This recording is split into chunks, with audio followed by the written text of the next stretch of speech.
पिछले वीडियो में हमने क्वेश्चन 3 और क्वेश्चन 4 को स्किप कर दिया था इस वीडियो में अच्छे तरीके से समझने के लिए। तो क्वेश्चन नंबर 3 और क्वेश्चन नंबर 4 को हम इस वीडियो में अच्छे तरीके से समझेंगे। तो चलिए क्वेश्चन नंबर 3 से शुरुआत करते हैं। क्वेश्चन 3 है, आपको याद होगा पाई को एक वृत्त की परिधि उसको माना अपन ने C और उसके व्यास उसको मान लिया अपन ने D के अनुपात से परिभाषित किया जाता है, अर्थात पाई बराबर C/D। यह इस तथ्य का अंतर्विरोध करता हुआ प्रतीत होता है कि पाई अपरिमेय है। इस अंतर्विरोध का निराकरण आप किस प्रकार करेंगे? तो पहले समझ लेते हैं कि पाई का मान क्या होता है, पाई कहां से आया। तो पाई क्या है? एक ग्रीक अक्षर है। पाई एक ग्रीक अक्षर है और पाई एक अपरिमेय संख्या है। ये क्या है? अपरिमेय संख्या है, इसका अंतर्विरोध नहीं किया जा सकता। तो ये क्या है? एक अपरिमेय संख्या है। और अपरिमेय संख्या में कौन से प्रकार की है? ये है अशांत अनावर्ती। ये जो इसका दशमलव प्रसार है वो अशांत अनावर्ती प्रकार का है, इसलिए ये अशांत अनावर्ती अपरिमेय संख्या है और एक ग्रीक अक्षर है। निकटतम मान अपन को पता होता है पाई का निकटतम मान हम प्रयोग में लेते हैं 22/7। ये क्या है? पाई का निकटतम मान है, एग्जैक्ट मान नहीं है, यानी फिक्स मान नहीं है। तो पाई का 22/7 मान रखते हैं तो अपन को 3.14 यानी दशमलव में 2 डिजिट तक सही मान प्राप्त होता है। और अगर अपन दशमलव में 5 डिजिट तक सही मान प्राप्त करें तो उसके लिए 355/113 इसको करेंगे तो ये अपने पास निकटतम मान आएगा इसका दशमलव के 5 स्थानों तक, दशमलव में 5 स्थानों तक 3.14159। तो यहां तक सही मान अपन को प्राप्त हो जाएगा पाई का।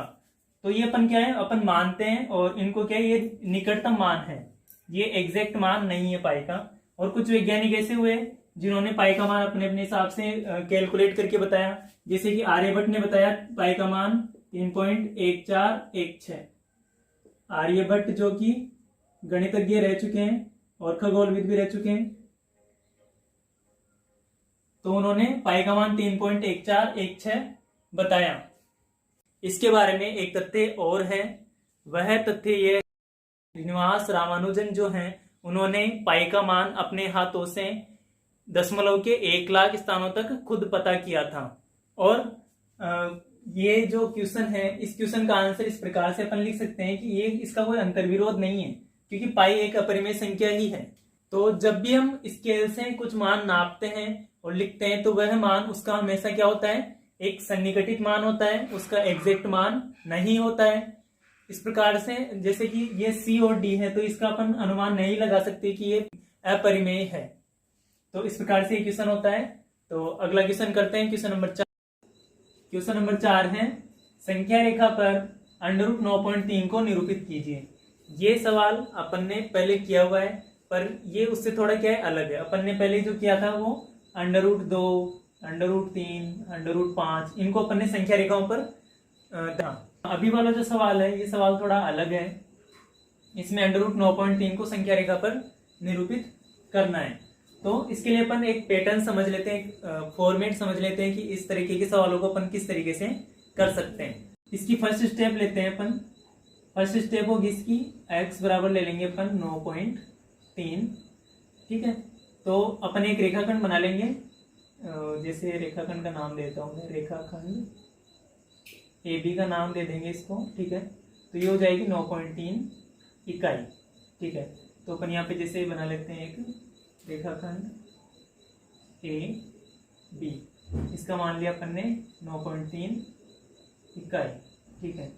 अब इससे अपन को सेकंड स्टेप लेनी है। सेकंड स्टेप में अपन क्या करेंगे? अपन ने AB तो बना लिया 9.3 इकाई। अब इससे 9.3 इकाई से अपन को 1 इकाई और अधिक लेना है, यानी अपने पास हो जाएगा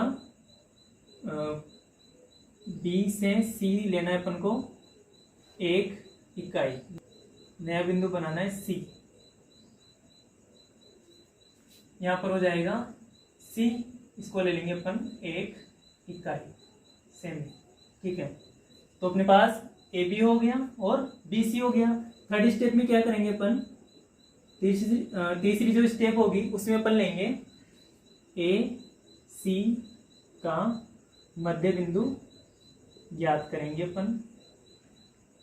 AC का मध्य बिंदु, तो A और C का मध्य बिंदु अपन ज्ञात करेंगे तो एक चाप ऊपर काटेंगे और वही चाप नीचे, फिर यहाँ से एक चाप ऊपर और एक चाप नीचे, तो यहाँ पर इसका मध्य बिंदु आ जाएगा लगभग यहाँ पर। ठीक है, तो ये मध्य बिंदु आ गया, इसको नाम दे देते अपन O। ठीक है, तो AC का मध्य बिंदु निकाल लिया अपन ने O। अब यहां से O को क्या मानेंगे अपन, O को मानेंगे केंद्र। केंद्र मानते हुए अपन A से C तक एक अर्धवृत्त बनाएंगे। ठीक है, तो अपन ने यहाँ पे केंद्र मान लिया O और A से C अपन ने अर्धवृत्त खींच दिया। अब B पर इसकी फोर्थ स्टेप जो होगी, बिंदु B, जो बिंदु B है अपने पास, बिंदु B पर 90 डिग्री का कोण बनाएंगे। ठीक है, तो बिंदु B पर अपन 90 डिग्री का कोण बनाएंगे, तो ये जहां पर काटेगा बिंदु B, तो जिसको अपन 90 डिग्री का कोण बनाएंगे अपन, यहाँ से चाप लेकर काटेंगे, तो यहाँ पर इस बिंदु पर काटेगा, तो ये जो बिंदु होगा इसका नाम दे देते हैं अपन D। BD क्या हो जाएगा, ये जो 9.3 इकाई है तो ये हो जाएगी √9.3। तो इस तरीके से अपन सोल्व कर सकते हैं अपने सवाल को। तो क्वेश्चन 4 जो है अपन इसको पाइथागोरस प्रमेय से सिद्ध कर सकते हैं। तो एक बार देखते हैं इसको अपन पाइथागोरस प्रमेय से किस प्रकार सिद्ध कर सकते हैं। तो ठीक है, तो पाइथागोरस प्रमेय में क्या लागू होता है, ये पाइथागोरस प्रमेय समकोण त्रिभुज पर लागू होता है। तो जैसे ये अपने पास है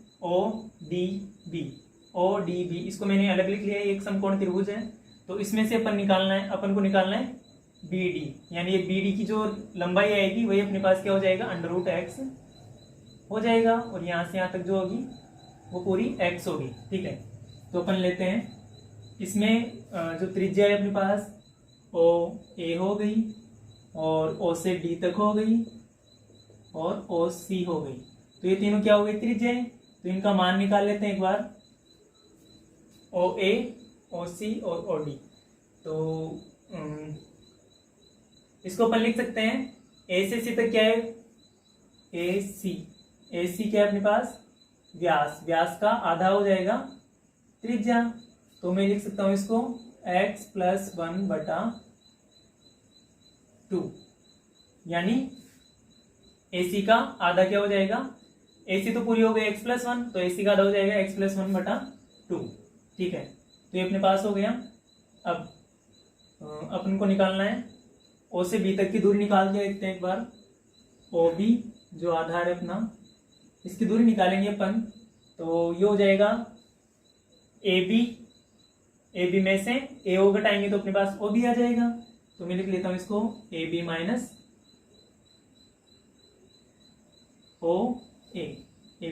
OA। ठीक है, तो AB क्या है अपने पास, A से B तक की दूरी है x, और OA क्या हो जाएगा अपने पास, OA है अपने पास x + 1/2, तो इसमें से घटा देंगे अपन x + 1/2, तो इसको आगे हल करेंगे अपन, तो अपने पास क्या आएगा वो भी देख लेते हैं। तो इन दोनों का लघुत्तम हो जाएगा 2x माइनस ये हो जाएगा x + 1, यहाँ पे हो जाएगा 2x। ठीक है, एक का भाग 2 में गया 2 बार, 2 का सिग्मा के 2x। ठीक है, तो 2x, इस ब्रैकेट को ओपन करेंगे तो -x हो जाएगा और -1 हो जाएगा बटा 2। ठीक है, 2x में से 1x गया तो 1x बचा बटा 2। ठीक है, तो OB का मान आ गया अपने पास x - 1/2, ये OB है अपने पास। इसमें क्या निकालना है अपन को, BD निकालना है, यानी √x का मान निकालना है। तो √x क्या अपने पास, BD, तो BD क्या है, लंब, BD का स्क्वायर क्या होगा, = कर्ण स्क्वायर माइनस आधार, लंब स्क्वायर बराबर कर्ण स्क्वायर माइनस आधार स्क्वायर होता है, इसलिए अपन लिख लेंगे OD² - OB²। ठीक है, तो OD क्या है अपने पास, OD त्रिज्या है, तो OD का मान आया था अपने पास x + 1/2, तो मैं इसको लिख लेता हूँ x + 1/2 का होल स्क्वायर माइनस OB कितना है अपने पास, OB है x - 1/2, तो मैं इसको भी लिख लेता हूँ x - 1/2 का होल स्क्वायर। ठीक है, इसको अपन आगे हल करेंगे तो इसका स्क्वायर हो जाएगा, तो ये हो गया x square plus 1 plus 2x बटा 2 माइनस इसका हो जाएगा x square plus 1 minus 2x बटा, यहाँ पे आएगा 4 और यहाँ पे भी आएगा 4। ठीक है, तो इसका स्क्वायर करने पर आ गया अपने पास ये, तो इसको अपन आगे हल करेंगे तो अपने पास लघुत्तम आ जाएगा 4 x square plus 1 plus 2x और ये हो जाएगा minus x square minus 1 plus 2x। तो इसको जैसे एक्स स्क्वायर और एक्स स्क्वायर 0 हो गया, एक्स स्क्वायर 0 हो गया, प्लस 1 और माइनस 1 0 हो गया, और 2x और 2x कितने हो गए 4x बटा में 4। तो अपने पास 4 का भाग 4 में गया एक बार, 4 का भाग 4 में एक बार गया, तो अपने पास सिर्फ x बचा, यानी ये x रह गया। तो BD स्क्वायर क्या है अपने पास x, तो BD क्या हो जाएगा, BD बराबर हो जाएगा अपने पास अंडर रूट x। यानी कोई सी भी संख्या हो अंडर रूट में तो अपन उसको इस तरीके से सोल्व कर सकते हैं, जिस तरीके से अपन ने अभी देखा। हम AB एक रेखाखंड ले लेंगे, जो x होगा, x का मान क्या होगा, जो भी अपन को संख्या पूछ रहा है अंडर रूट वाली, तो अपन उसको x मान लेंगे और AB एक रेखाखंड खींच लेंगे। अब AB से अपन आगे एक इकाई आगे अपन क्या करेंगे, C बिंदु बनाएंगे, बिंदु C बनाएंगे। उसके बाद में A से C तक जो रेखाखंड है उसका करेंगे अपन उसका लंब अर्धक खींचेंगे, यानी उसका मध्य बिंदु निकालेंगे पहले। तो मध्य बिंदु हो जाएगा O, और यहां से अपन अर्धवर्त बना देंगे, ये अर्धवर्त हो गया। अब इस अर्धवर्त पर जहां पर B है, B से अपन सीधा समकोण बनाएंगे। ये समकोण यहाँ पर इस परिधि पर जहां पर काटेगा उसको मान लेंगे D। तो यहाँ पर D तक जो काट रहा है तो ये हो जाएगा B से D तक क्या हो जाएगा अपने पास अंडर रूट x। तो इसको अपन ने इस तरीके से सिद्ध कर दिया है। तो अपन कोई सा भी क्वेश्चन जो अंडर रूट में हो संख्या, ये पूछ रहा हो कि संख्या रेखा पर निरूपित कीजिए, तो अपन उसको इस तरीके से निरूपित कर सकते हैं, और उसको सिद्ध करना हो तो पाइथागोरस प्रमेय से सिद्ध कर सकते हैं। तो स्टूडेंट्स, आज हमने पढ़ा जो वास्तविक संख्याएं हैं उन पर ऑपरेशंस यानी संक्रियाओं के बारे में, उन पर कुछ संक्रियाएं की अपन ने। अगली जो प्रश्नावली होने वाली है वो उस प्रश्नावली पर घातांक नियम पढ़ेंगे। तो आशा करता हूं कि ये वीडियो आपको पसंद आया होगा। अगले वीडियो में अपन मिलेंगे घातांक नियमों की जानकारी के साथ में। धन्यवाद।